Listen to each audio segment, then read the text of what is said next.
Hey guys, welcome back to my YouTube channel ఏజే vlog. So ఎప్పుడు నార్మల్గా vegetable పులావే కాకుండా నేనైతే ఈసారి సోయా చంక్స్ అంటే మీల్ మేకర్ పులావ్ ట్రై చేశాను. చాలా అంటే చాలా బాగా టేస్ట్ వచ్చింది. సో ఫస్ట్ మనకు కావాల్సిన ఈ సోయా చంక్స్ బిర్యానీకి ఇంగ్రీడియంట్స్ అయితే చూసేయండి. 2 గ్లాస్ ఆఫ్ రైస్ నానబెట్టుకున్నా అండ్ ఆల్సో మీల్ మేకర్ కూడా హాట్ వాటర్లో నానబెట్టుకోవాలి. ఒక 5 మినిట్స్ తర్వాత మంచిగా ఆ మీల్ మేకర్ అంతా స్క్వీజ్ చేసి తీసేయాలన్నమాట, లేకపోతే చాలా మెత్తగా అయిపోతాయి. ఇంకా ఈ వెజిటేబుల్స్ అన్నీ కట్ చేసుకున్నా అండ్ ఆల్సో స్పైసెస్ కూడా పెట్టుకున్నా. సో ఫస్ట్ నేనైతే రైస్ కుక్కర్లో చేస్తున్నాను కాబట్టి కావాల్సినంత oil and also 1 spoon of ghee కూడా యాడ్ చేసుకోవాలి. సో దట్ బిర్యానీలో ఘీ ఫ్లేవర్ కూడా మంచిగా వస్తుంది. సో ఆయిల్ కొంచెం వేడయ్యాక కావాల్సిన ఈ స్పైసెస్ అన్నీ యాడ్ చేసుకోవాలి. ఈ స్పైసెస్ ఫ్లేవర్ మంచిగా రావాలంటే ఒక బ్రౌనిష్ కలర్ వచ్చేదాకా రోస్ట్ చేసుకోవాలి ఆయిల్లో. ఇంకా అవన్నీ రోస్ట్ అయ్యాక ఆనియన్స్ కూడా నేను వేసుకున్నా.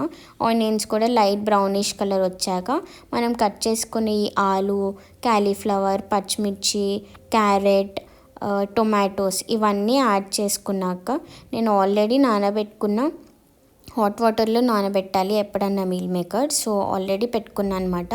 ఆ మీల్ మేకర్ కూడా యాడ్ చేసుకున్నా. సో ఇవన్నీ ఒక 3 to 4 మినిట్స్ మంచిగా మిక్స్ చేసుకోవాలి. మంచిగా కచ్చపక్క కాకుండా మంచిగా రోస్ట్ అయ్యేదాకా పెట్టుకున్న తర్వాత కావాల్సినంత 2 స్పూన్స్ ఆఫ్ సాల్ట్ వేసుకొని అండ్ ఆల్సో అల్లం పేస్ట్ కూడా యాడ్ చేసుకోవాలి. సో మసాలా ఎక్కువ అనిపించొద్దు అనుకునే వాళ్ళు 2 స్పూన్స్ ఆఫ్ కర్డ్ కూడా యాడ్ చేసుకోవాలి. ఎక్కువ కూడా కర్డ్ యాడ్ చేయొద్దు.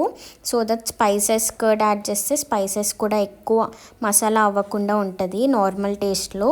సో ఆల్రెడీ నేను 2 గ్లాస్ ఆఫ్ రైస్ నానబెట్టుకున్నా కదా, ఆ రైస్ యాడ్ చేసేసుకున్నాక పుదీనా, కొత్తిమీర కూడా యాడ్ చేసుకున్నా and also little bit of garam masala కూడా యాడ్ చేసా.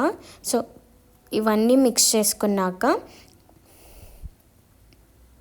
కావాల్సినంత వాటర్ కూడా యాడ్ చేసుకోవాలి. సో ఇక్కడ నేను 2 గ్లాస్ ఆఫ్ రైస్ తీసుకున్నా కాబట్టి 3 glass of water or 3.5 glass of water mix చేసుకోవాలి. మిక్స్ చేసుకున్నాక ఇంకా ఒక 10 మినిట్స్ లోపు ఇంకా మీ meal maker vegetable pulao ready అయిపోతుంది. సో చాలా అంటే చాలా బాగా టేస్ట్ వచ్చింది.